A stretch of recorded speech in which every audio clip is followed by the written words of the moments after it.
नमस्कार, आप देख रहे हैं देश की बात और मैं हूं नगमा। भारत में अफगानिस्तान के दूतावास आज से बंद हो रहा है और इस पर अफगानिस्तान की तरफ से औपचारिक बयान भी आ गया है। भारत में अफगानिस्तानी दूतावास बंद होने के पीछे कुछ वजह बताई गई है, जिनमें मुश्किल समय में भारत से अपेक्षित मदद नहीं मिली, अफगानी नागरिकों की उम्मीदों पर खरा नहीं उतरा है दूतावास, संसाधनों की कमी, कम किए गए कर्मचारी, कामकाज पर असर। अफगानिस्तान की तरफ से इस बात का खंडन किया गया है कि उसके राजनयिक दूसरे देशों में शरण लेने की कोशिश करते हैं। इस पर और ज्यादा जानकारी दे रहे हैं हमारे सहयोगी उमाशंकर सिंह। नई दिल्ली स्थित अफगानिस्तान दूतावास को बंद करने का ऐलान दरअसल अफगानिस्तान की पुरानी सत्ता के समय नियुक्त राजदूत और तालिबान की सत्ता के बीच की खींचतान का नतीजा है। 2021 अगस्त में जब से तालिबान काबुल पर काबिज हुआ है, उसकी कोशिश दिल्ली में अपनी पसंद का राजदूत और दूसरे राजनयिकों को रखने की रही है। लेकिन अशरफ गनी के समय नियुक्त राजदूत फरीद मामूनजई तालिबान की सत्ता के सामने झुकने को तैयार नहीं हुए और अफगानिस्तान नहीं लौटे। क्योंकि तालिबान की सरकार को दुनिया के किसी भी देश ने मान्यता नहीं दी है और भारत ने भी नहीं दी है, इसलिए वह सीधे तौर पर यहां अपना राजदूत नियुक्त करने में कामयाब नहीं हुआ है। लेकिन तालिबान की सरकार ने दिल्ली के दूतावास के लिए पैसे भेजने बंद कर दिए, जिससे यहां के राजनयिकों और कर्मचारियों को तनख्वाह मिलने में दिक्कत आने लगी। इसकी वजह से राजनयिकों और कर्मचारियों की तादाद लगातार घटाया जाने लगा, जिससे दूतावास के कामकाज पर असर पड़ने लगा। दूतावास पूरी तरह से कॉन्सुलर सर्विस यानी कि वीजा सेवा आदि के बदले मिली फीस के ऊपर आधारित हो गया, जिससे बमुश्किल कुछ राजनयिकों और कर्मचारियों का तनख्वाह निकल पाता था। दूतावास ने भारत सरकार से मदद की उम्मीद की, लेकिन वो पूरी नहीं हुई। दूतावास की तरफ से जारी बयान में इस बात का जिक्र किया गया है। इसमें एक आरोप यह भी लगाया गया है कि पुरानी सत्ता के समय नियुक्त राजनयिकों के वीजा को रिन्यू करने में दिक्कत आई और इससे भी कामकाज बाधित हुआ, जबकि भारत सरकार के सूत्र इसे गलत बताते हैं। सैलरी आदि नहीं मिलने के चलते बहुत से अफगानिस्तान के राजनयिक और कर्मचारी भारत छोड़कर चले गए। कुछ अफगानिस्तान चले गए और जो वहां नहीं जा सकते थे, उन्होंने खासतौर पर पश्चिमी देशों में पनाह ली। खुद राजदूत फरीद मामूनजई कई महीनों से लंदन में हैं और अब बतौर राजदूत उनके लौटने की संभावना नहीं है। बयान में यह भी कहा गया है कि दूतावास अफगानिस्तान के नागरिकों की जरूरत के मुताबिक काम नहीं कर पाया। दरअसल बदली हुई परिस्थिति में दूतावास अफगानिस्तान के छात्रों आदि को वीजा दिलाने की कोशिश में नाकाम रहा। अब तक राजदूत रहे मामूनजई की यह भी शिकायत है कि भारत ने अफगानिस्तान में सबके प्रतिनिधित्व वाली समग्र सरकार को भारत ने इस मुद्दे को जोर शोर से नहीं उठाया। हालांकि भारत अफगानिस्तान में इंक्लूसिव गवर्नमेंट की बात हमेशा करता रहा है। वैसे सूत्रों का यह भी कहना है कि भारत के अकेले बूते की यह बात नहीं है कि उसके चाहने से यह बात हो जाए और वहां इंक्लूसिव गवर्नमेंट आ जाए। यहां भारत की व्यवहारिक स्थिति को समझने की भी जरूरत है। दुनिया के बाकी देशों की तरह भारत ने भी तालिबान सरकार को मान्यता नहीं दी है, लेकिन तालिबान के साथ एक कामकाजी संबंध बनाकर चल रहा है। तालिबान के कब्जे के बाद भारत ने अफगानिस्तान में अपना दूतावास और कॉन्सुलेट बंद कर दिया था, लेकिन 2022 में काबुल में एक टेक्निकल टीम के जरिए दूतावास को फिर से शुरू किया गया। अफगानिस्तान में पाकिस्तान हमेशा अपना स्ट्रैटेजिक डेप्थ देखता रहा है और तालिबान को अपने हिसाब से चलाता रहा है। इसकी काट के लिए जरूरी है कि भारत की अफगानिस्तान में मौजूदगी बनी रहे। मानवीय सहायता के तौर पर भारत अफगानिस्तान में हजारों टन गेहूं और दवा आदि भेजता रहा है ताकि अफगानियों की जरूरत पूरी हो सके। तालिबान भी भारत की तरफ मदद की उम्मीद की निगाहों से देखता रहा है और बदली हुई परिस्थिति में दोनों एक दूसरे को समझने और व्यावहारिक जरूरतों को पूरा करने की कोशिश में लगे हैं। तालिबान दिल्ली में अपना राजदूत चाहता है, लेकिन क्योंकि भारत ने तालिबान सत्ता को मान्यता नहीं दी है, उसके राजदूत को भी मान्यता नहीं दे सकता। हालांकि तालिबान ने पुरानी सत्ता के समय के राजनयिकों में से अपनी सत्ता का समर्थन करने वाले एक राजनयिक को इस साल अप्रैल में अपना नुमाइंदा बनाने की कोशिश की, लेकिन मामूनजई और उनकी टीम की तरफ से विरोध के चलते ये नहीं हो पाया। भारत ने इसे दूतावास की आंतरिक लड़ाई का मामला बताया। अब जबकि दूतावास बंद करने का ऐलान कर दिया गया है, अनुरोध यह भी किया गया है कि दूतावास पर इस्लामिक रिपब्लिक ऑफ अफगानिस्तान का ही झंडा लगा रहे, इस पर इस्लामिक अमीरात ऑफ अफगानिस्तान का झंडा न लगाया जाए और दूतावास अफगानिस्तान की किसी वैध सरकार को ही हस्तांतरित किया जाए। दूतावास बेशक बंद करने का ऐलान कर दिया गया हो, लेकिन कॉन्सुलेट में आपातकालीन सेवा चलता रहेगा, जिससे कि वीजा आदि का काम न रुके। दूतावास के बयान में वियना कन्वेंशन का हवाला देकर दूतावास की सारी संपत्ति मेजबान देश को सौंपने की बात की गई है। मालदीव्स में मोहम्मद मुइज़ू राष्ट्रपति पद का चुनाव जीत गए हैं। विपक्षी प्रोग्रेसिव अलायंस के नेता मुइज़ू चीन समर्थक माने जाते हैं। उन्होंने अपने प्रतिद्वंदी और भारत समर्थक इब्राहिम मोहम्मद सालेह को 18,000 वोटों से हराया है। जानकारी के मुताबिक शनिवार को हुए चुनाव में मुइज़ू को 53%, जबकि सोलेह को 46% वोट मिले हैं। इस चुनाव पर मालदीव के साथ भारत और चीन की भी नज़र बनी हुई थी। आपको ये बता दें कि मालदीव्स में राष्ट्रपति चुनने के लिए दूसरी बार वोटिंग हुई। इसके पहले 8 सितंबर को पहले राउंड की वोटिंग हुई थी, जिसमें किसी को बहुमत हासिल नहीं हुआ था। मालदीव्स में चुनाव जीतने के लिए किसी एक उम्मीदवार को 50% वोट लाना ज़रूरी है। इस बीच पीएम मोदी ने ट्वीट कर मुइज़ू को जीत की बधाई दी है। प्रधानमंत्री ने राष्ट्रपति चुने जाने पर मोहम्मद मुइज़ू को बधाई दी है। उन्होंने सोशल मीडिया पर लिखा कि मालदीव का राष्ट्रपति चुने जाने पर बधाई और शुभकामनाएं। भारत सालों पुराने भारत मालदीव संबंधों को मजबूत करने और हिंद महासागर क्षेत्र में हमारे समग्र सहयोग को बढ़ाने के लिए प्रतिबद्ध है। प्रधानमंत्री नरेंद्र मोदी आज तेलंगाना के दौरे पे हैं, जहां वो करीब 13,500 करोड़ रुपए की परियोजनाओं की उन्होंने सौगात दी है। प्रधानमंत्री महबूबनगर जिले में सड़क, रेल, पेट्रोलियम, प्राकृतिक गैस और उच्च शिक्षा जैसे महत्वपूर्ण क्षेत्रों की विकास परियोजनाओं का लोकार्पण और शिलान्यास उन्होंने किया है। प्रधानमंत्री मोदी वीडियो कॉन्फ्रेंसिंग के जरिए कृष्णा स्टेशन से हैदराबाद रायचूर हैदराबाद ट्रेन को हरी झंडी दिखाने वाले हैं। 500 करोड़ की लागत से निर्मित 37 किलोमीटर लंबी जैकले कृष्णा नई रेलवे लाइन भी राष्ट्र को प्रधानमंत्री समर्पित करेंगे।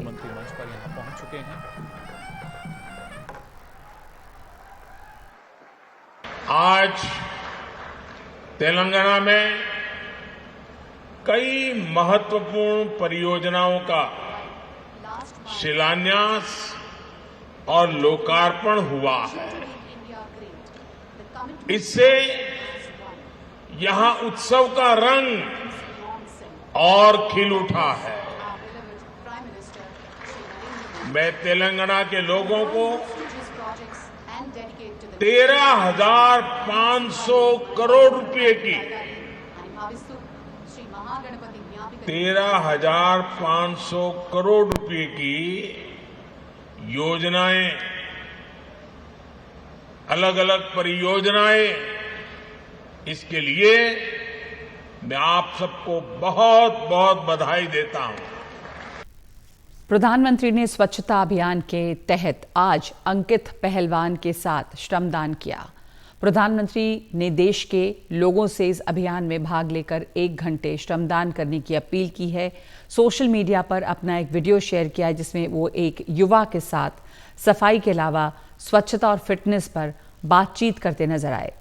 प्रधानमंत्री ने इस वीडियो के बारे में सोशल मीडिया एक्स पर लिखा कि आज जब राष्ट्र स्वच्छता पर ध्यान दे रहा है, मैंने और अंकित बयानपुरिया ने भी यही किया। हमने साफ सफाई के अलावा फिटनेस और खुशहाली को भी शामिल किया। ये स्वच्छ और स्वस्थ भारत की अनुभूति है। अंकित, फिटनेस के लिए आप इतनी मेहनत करते हैं, उसमें ये स्वच्छता अभियान कैसे मदद करेगा? वातावरण को स्वस्थ रखना तो हमारा कर्तव्य है। वो स्वस्थ तभी हम स्वस्थ हैं। हमारे सोनीपत में गांवों में कैसा है लोगों का स्वच्छता में विश्वास कैसा है? अब थोड़ा सा ज्यादा ध्यान दे रहे हैं स्वच्छता की तरफ। हाँ,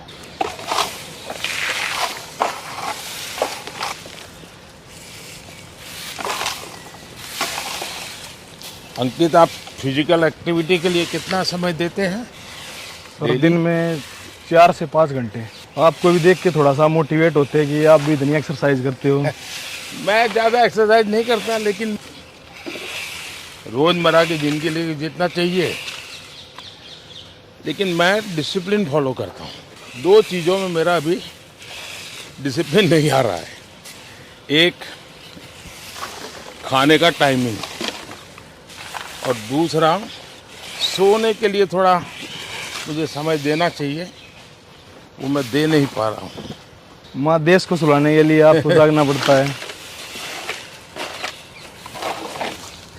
एक सोशल मीडिया पोस्ट देखा था, किसी बच्ची ने मेरी माँ का जिम ऐसा करके वीडियो रखा था, और उसमें मेरी माँ सुबह से शाम जो काम कर रही है, चक्की चलाती है, वो भी उसका जिम है, कपड़े धोती है, वो भी उसका जिम है।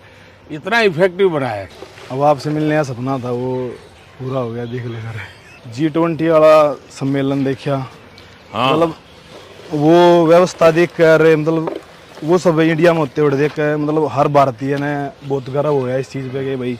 आपने देखा होगा, हाँ जी, ये जो भारत मंडपम बना है, जी, उसमें भी एक पूरा दीवार जी, हमने योगा का बनाया है, देखा। और वहाँ भी QR कोड लगाया है कि कोई उसको मोबाइल पे ले लेगा तो उसको उस आसन का क्या फायदा होता है, कैसे करना है, उसका पूरा डिटेल मिल जाता है।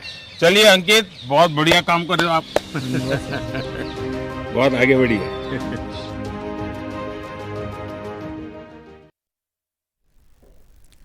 महात्मा गांधी की 154वीं जयंती से पहले आज देश भर में स्वच्छता ही सेवा अभियान के तहत श्रमदान हुआ। स्वच्छता अभियान में भाग लेकर आज देश भर में लोग राष्ट्रपिता महात्मा गांधी को स्वच्छांजलि अर्पित कर रहे हैं। इस अभियान के लिए 1 तारीख 1 घंटा 1 साथ का नारा दिया गया।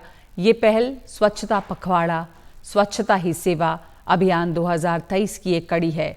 स्वच्छता अभियान के तहत 6,40,000 से ज़्यादा जगहों को पहचान की गई है। अहमदाबाद में गृह मंत्री अमित शाह ने, दिल्ली में केंद्रीय मंत्री हरदीप सिंह पुरी ने, गुरुग्राम में केंद्रीय मंत्री अश्विनी वैष्णव ने श्रमदान किया। रक्षा मंत्री राजनाथ सिंह भी इस मौके पर सफाई कर्मचारियों से मिले।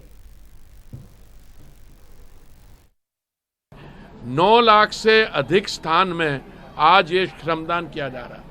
ये तो इसके बारे में सूचना हमें है।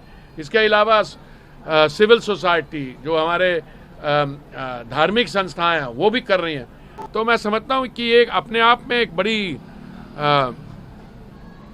गेम चेंजिंग एक कार्यक्रम है कि एक देश में लाखों लोग अलग अलग स्थान पे, अब ये अगर एक स्थान माना जाएगा तो इसमें श्रमदान तो कई लोगों ने किया है। वंदे भारत ट्रेन के लिए एक बहुत अच्छा 14 मिनट्स का प्रोटोकॉल तैयार किया है।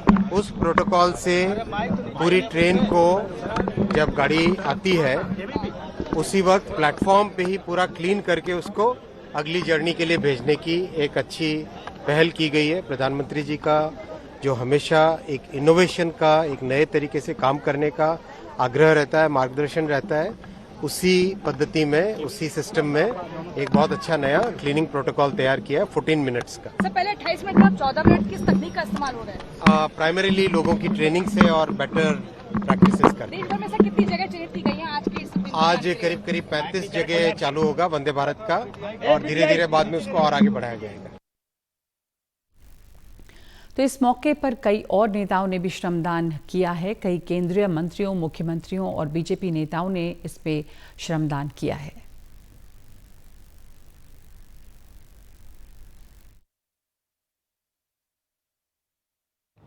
महात्मा गांधी जी का जो आदेश था,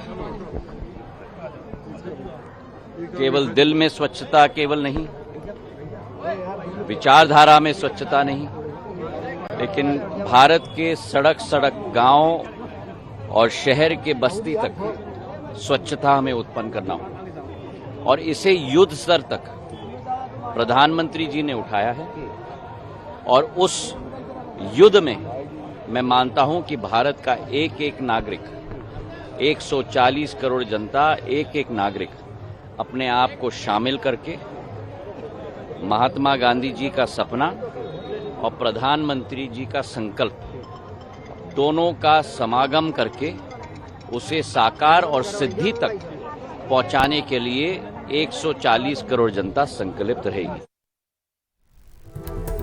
तो इस समय देश की बात में एक ब्रेक, लौटते हैं और खबर देखेंगे ओल्ड पेंशन स्कीम के लिए क्यों हुआ है विरोध प्रदर्शन।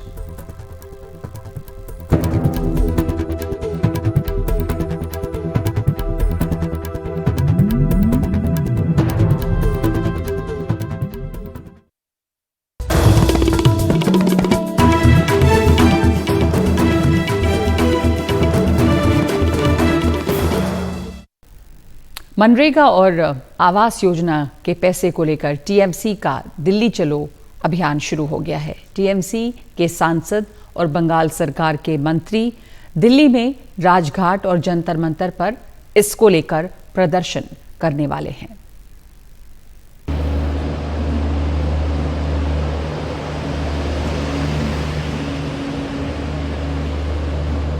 नई दिल्ली रेलवे स्टेशन पर तृणमूल कांग्रेस के कार्यकर्ताओं की गामागामी बनी हुई है।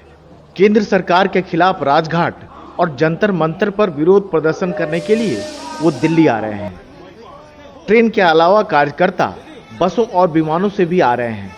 तृणमूल कांग्रेस का आरोप है कि मनरेगा और आवास योजनाओं में काम करने वाले बंगाल के मजदूरों का बकाया पैसा केंद्र सरकार नहीं दे रही है। इसलिए वो 2 अक्टूबर को राजघाट पर बापू को श्रद्धांजलि देने के बाद सांकेतिक धरना देंगे और फिर 3 अक्टूबर को जंतर मंतर पर विरोध प्रदर्शन करेंगे। आपने बहुत कोशिश की, लेकिन आप हमारे दिल्ली के आंदोलन को रोक नहीं पाए। आंदोलन होंगे। आपने फ्लाइट्स और ट्रेनों को कैंसिल कर दिया, दिल्ली पुलिस को काम पर लगा दिया, लेकिन क्या आप हमें रोकने में कामयाब हुए? बिल्कुल नहीं। टीएमसी के सांसद भी इस मामले पर करीब 6 महीना पहले केंद्रीय मंत्री गिरिराज सिंह के दफ्तर पर धरना दे चुके हैं। उसी समय टीएमसी के महासचिव अभिषेक बनर्जी ने केंद्र सरकार को चेतावनी दी थी कि अगर बंगाल का बकाया पैसा केंद्र सरकार जारी नहीं करती है तो बंगाल से वो लाखों लोगों को लाकर दिल्ली में केंद्र सरकार के खिलाफ प्रदर्शन करेंगे। टीएमसी का आरोप है कि बार बार आवेदन करने के बाद भी प्रदर्शन के लिए उन्हें रामलीला मैदान नहीं दिया गया। हावड़ा से नई दिल्ली स्टेशन तक बुक की गई ट्रेन भी अंतिम समय में रद्द कर दी गई। यहां तक कि कोलकाता से दिल्ली की एक फ्लाइट भी रद्द हो गई, जिसमें टीएमसी सांसदों को दिल्ली आना था। पहले ईडी के माध्यम से अभिषेक बैनर्जी माननीय सांसद को समन किया गया। जब उन्होंने कहा कि आंदोलन फिर भी होगा 2 और 3 तारीख को, फिर इंडियन रेलवेज ने सारे स्पेशल ट्रेन्स कैंसिल कर दिए। विस्तारा के एक फ्लाइट से 1 तारीख को तृणमूल कांग्रेस के कुछ प्रतिनिधि दिल्ली पहुंचने वाले थे। अचानक बिना किसी कारण के उन्होंने उस पूरे फ्लाइट को ही कैंसिल कर दिया। मुझे लगता है कि भारत सरकार ने ये ठान ली है कि वो इस आंदोलन को होने नहीं देंगे। उधर केंद्र सरकार की दलील है कि बंगाल में मनरेगा और आवास योजनाओं में अनियमितता पाए जाने के कारण फंड रोका गया है। केंद्र सरकार का कहना है कि इस मुद्दे पर राज्य सरकार को कार्रवाई करने के लिए कहा गया था, लेकिन कार्रवाई नहीं हुई। देखिए, अभिषेक बनर्जी खुद कॉन्फेस कर चुके हैं कि कुछ लोग अगर चोरी किए हैं उनके लिए सारे लोगों को आप सजा मत दे, उनको सजा दीजिए। अभिषेक बनर्जी खुद बोले हैं ना, तो सजा देना किसका काम है? पुलिस किसके पास है? प्रशासन किसके पास है? तो वो सजा दे दे, उनको एफआईआर करे, अरेस्ट करे, उसके बाद पैसा आ जाएगा। टीएमसी के सांसदों ने 3 अक्टूबर को केंद्रीय ग्रामीण विकास मंत्री से मिलने का समय मांगा है, लेकिन अभी तक उन्हें समय नहीं दिया गया है। बल्कि मंत्री के दफ्तर से यह बताया गया है कि उस दिन मंत्री जी दिल्ली में नहीं है। अब तक हरियाणा और पंजाब के लोग अपनी मांगों को लेकर दिल्ली को घेरते रहे हों, लेकिन पश्चिम बंगाल से दिल्ली आकर केंद्र सरकार को घेरने की संभवतः यह पहली कोशिश है। तृणमूल कांग्रेस भले ही मनरेगा और आवास योजनाओं की आड़ ले रही हो, लेकिन उनका निशाना कहीं और है। नई दिल्ली से राजीव रंजन, एनडीटीवी इंडिया।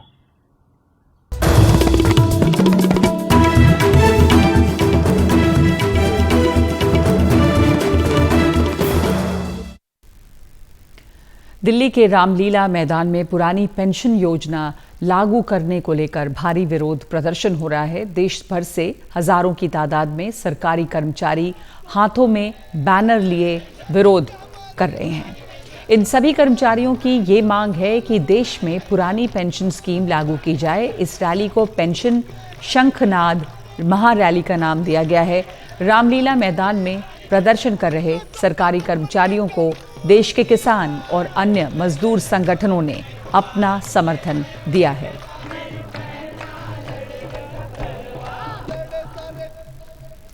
तो पुरानी पेंशन स्कीम के लिए ये विरोध प्रदर्शन जारी है। देश की बात में अभी के लिए इतना ही। नमस्कार।